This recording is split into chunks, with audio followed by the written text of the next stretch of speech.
I was just talking to one of you outside, and I think this is the issue that now happens. A lot of the scan centers don't have in-house radiologists at the time the scans are being done.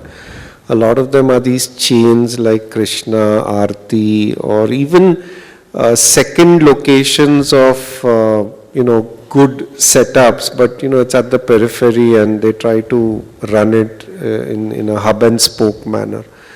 So when you don't have a radiologist to check every prescription, then the only person who can take a decision is the technologist, and the technicians at the end of the day are not doctors. So if what is written is what they will do.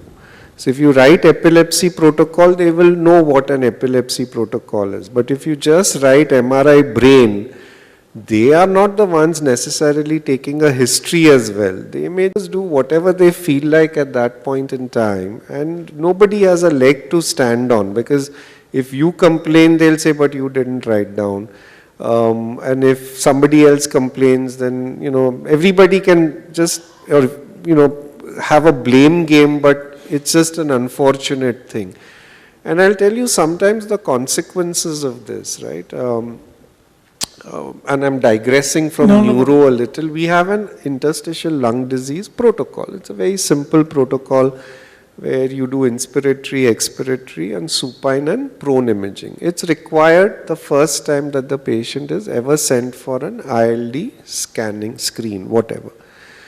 There are some centers, even when the radiologist is there, will take some shortcuts and either not do the prone or not do the expiratory or something like that. Now let's say the patient spends 4,000-5,000 rupees on a CT scan.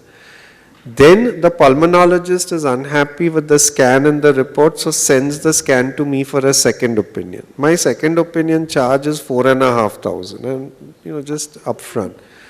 So I give a report, then I say the scan is suboptimal and needs to be repeated either now, or sometimes I'll say after 2-3 months or something like that. But you need a good baseline. How do you compare in the future, talk of progression, regression, patterns, unless you have a good first scan? So then very often the patient within a month is sent for a repeat scan to me, which will be another 6,500. Forward. What is